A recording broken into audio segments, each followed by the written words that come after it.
Air force day पर हिंदुस्तान के वायुवीरों का ये दम, ये ताकत दुनिया देख ले। जी हां, हिंडन एयरबेस से ये लाइव तस्वीरें इस वक्त हमारे सामने हैं। ऐसे वक्त में जब एलएसी पर चुनौती बढ़ी है, एलओसी पर पाकिस्तान लगातार हिमाकतें करता हुआ नजर आ रहा है और चीन की शय पर तमाम हरकतों को अंजाम दे रहा है, यानी टू फ्रंट वॉर का हम सामना कर रहे हैं। ऐसे वक्त में हिंदुस्तान की वायुसेना की ये ताकत, ये दम, ये मादा देखना दुश्मन देशों को जरूरी है। उनके लिए बहुत जरूरी है कि वो ये तस्वीरें देखें, हिंदुस्तान की वायुसेना का दम देखें, ताकत देखें। दो तस्वीरें इस वक्त आपके सामने हैं, तेजस और सारंग की ये तस्वीरें इस वक्त दुश्मन मुल्कों का दिल दहलाने के लिए काफी हैं। हिंडन एयरबेस से ये लाइव तस्वीरें आपके सामने एयरफोर्स डे के मौके पर। और इस वक्त हमारे साथ विनोद ऑगस्टीन साहब भी जुड़ रहे हैं। ऑगस्टीन साहब, स्वागत है आपका टीवी 9 भारतवर्ष पर। बेहद शानदार तस्वीरें और स्टूडियो में हमारे साथ यूके देवनाथ साहब मौजूद हैं। बहुत देर से आपका इंतजार कर रहे थे। सबसे पहले आपसे जानना चाहेंगे, ये जो आज तस्वीरें हिंडन एयरबेस से देश और पूरी दुनिया देख रही है, इसमें खास तौर पर चीन और पाकिस्तान जैसे मुल्क जो लगातार परेशानियां पैदा कर रहे हैं हमारे लिए, उनके लिए कितना बड़ा मैसेज है? बहुत अच्छा सवाल है।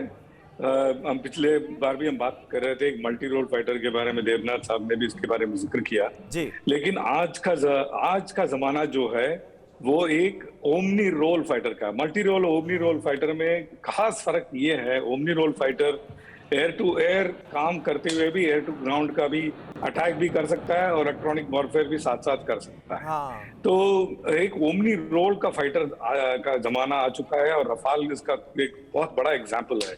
वो अपना ऑक्सीजन अपने आप पैदा करता है। तेजस देखिए मिग-21 को रिप्लेस करता जाएगा और जो डेक बेस्ड फाइटर जो जिसके बारे में लॉन्च का जिक्र हुआ था महीना 2 महीना पहले, वो भी आने वाले समय में भारतीय वायुसेना में आने वाला है। लेकिन बहुत एक महत्वपूर्ण बात मैं दर्शकों को कहना चाहूंगा, ये है कि वायुसेना का जो हवाई जहाज भले ही नॉर्थ ईस्ट से लॉन्च हो या गुवाहाटी से लॉन्च हो या फिर बागडोगरा से लॉन्च हो, वो जाके पाकिस्तान में अटैक करके वापस अपने बेस जा सकता है। इसका मतलब जो ईस्टर्न एयर कमांड से लॉन्च होगा वो जरूरी नहीं है कि उसी एरिया में अटैक करेगा।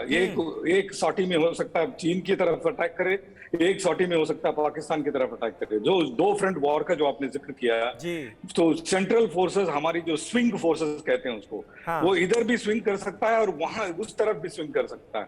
तो ये दोनों दुश्मन अपने दोनों तरफ बाएं और दाएं हैं और हम बिल्कुल बीच में बैठ करके हम ये सोच रहे हैं कि काजू खाएं या किशमिश। जो दोनों दुश्मनों को हमसे बैय होना लाजमी है, बैय होना भी चाहिए और बैय अच्छा भी है। और इसी का एक हम बहुत अच्छा डिस्प्ले देख रहे हैं और जैसे इंग्लिश में कहते हैं ना, चिल डाउन द स्पाइन। ये दोनों दुश्मनों के रीढ़ की हड्डी में एक ठंडक सी भाग रही होगी। भाई देखिए कितना बड़ा फौज है और बड़ा बिल्कुल सही बात है। और ये वो हिंदुस्तानी एयरफोर्स है जिसने 5 जंग में हिस्सा लिया है। 1948 से लेकर 1999 तक देखिए जो तमाम जंगें हुई, उनमें पाकिस्तान के खिलाफ हमने लड़ाई लड़ी और एक जंग चाइना के खिलाफ लड़ी। और आज की तारीख में भी आप देखिए यही 2 मुल्क ऐसे हैं जो परेशानी का सबब बने हुए हैं, न सिर्फ हिंदुस्तान के लिए बल्कि पूरी दुनिया के लिए। बिल्कुल। और ये 9/11 में बखूबी पाकिस्तान ने डिस्प्ले भी कर दिया। सारे के सारे जो उनके जो वो थे वो पाकिस्तान में ट्रेन हुए थे। बिल्कुल। और आज भी देखिए अफगानिस्तान में जो भी चल रहा है ये पाकिस्तान का किया करा है। बाकी पाकिस्तान को एक टेररिस्ट नेशन इसीलिए नहीं घोषित किया जा रहा है क्योंकि उनके पास एटमी ताकत है। बट वो एटमी ताकत को हम इसलिए मैं कहता आया हूँ, इनका एटमी ताकत को स्ट्रिप करना जरूरी है, भारत के लिए भी नहीं, एशिया के लिए ही नहीं, पूरे विश्व के लिए। क्योंकि आगे जाकर के ये किसी अन्य लोगों के हाथ लग जाए तो हो सकता है ये हमारे लिए बहुत बड़ा एक सरदर्द बन जाए इस सब कॉन्टिनेंट में और इस ब्लू प्लैनेट में जिसने हमको पनाह दिया हुआ है। तो पाकिस्तान एक बहुत बड़ा एक खतरा है ना कि भारत के लिए बट पूरी दुनिया के लिए ये समझना और समझाना जरूरी है हमें लोगों को। बिल्कुल बिल्कुल सही बात है। और यूके देवनाथ साहब हमारे साथ इस वक्त मौजूद हैं। और देवनाथ साहब, हम और आप यही अभी ब्रेक में जिक्र भी कर रहे थे कि देखिए ये तस्वीरें कितनी खूबसूरत लग रही हैं, हम सबको गौरव से भरती हुई नजर आ रही हैं, सीना चौड़ा करती हुई नजर आ रही हैं, लेकिन इसकी महत्ता जो है, इसकी इंपॉर्टेंस जो है वो सिर्फ यहीं तक सीमित नहीं है। मैसेजिंग देखिए कितनी बड़ी दी जा रही है चीन और पाकिस्तान जैसे मुल्कों को। जी हाँ समीर, मैं आपको बता दूं कि हमारे जो दुश्मन मुल्क हैं, चाहे वो चीन हो या पाकिस्तान हो, आज भारतीय वायुसेना के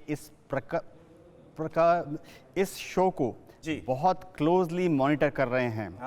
वो देख रहे हैं कि किस तरह के लेटेस्ट हथियार, हवाई जहाज, मिसाइल्स डिस्प्ले पर हैं।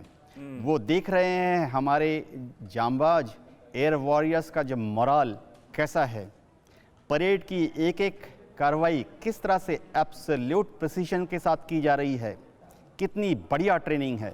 इसको जज करते हुए शत्रु जानता है कि हम लोग, हमारी वायुसेना, देश की वायुसेना एकदम तैयार है। बिल्कुल। हमारी ट्रेनिंग बहुत बढ़िया है, उम्दा है। युद्ध के समय हम दुश्मन के दांत खट्टे कर सकते हैं। बिल्कुल। और 1971 की भारत पाकिस्तान जंग में जिस तरह से करारी शिकस्त दी थी हमने पाकिस्तान को, ऑगस्टीन साहब, मुझे लगता है आज उसका जिक्र जरूर होना चाहिए, क्योंकि उस शौर्य गाथा को बीते भी पूरे हो गए हैं 50 साल और आज हिंडन एयरबेस पर उसका भी एक तरीके से जश्न मनाया जा रहा है। बिल्कुल। अब देखिए, विश्व के एकमात्र फौज हैं हम जिन्होंने उस छोटी सी एक 12-15 दिन की लड़ाई के बाद जी हमने एक नया एक देश स्थापित किया है, बांग्लादेश। बिल्कुल। पाकिस्तान को जो 2 टुकड़ों में करके हमने बांग्लादेशियों को आज के 1971 में हमने आजाद किया इन लोगों से।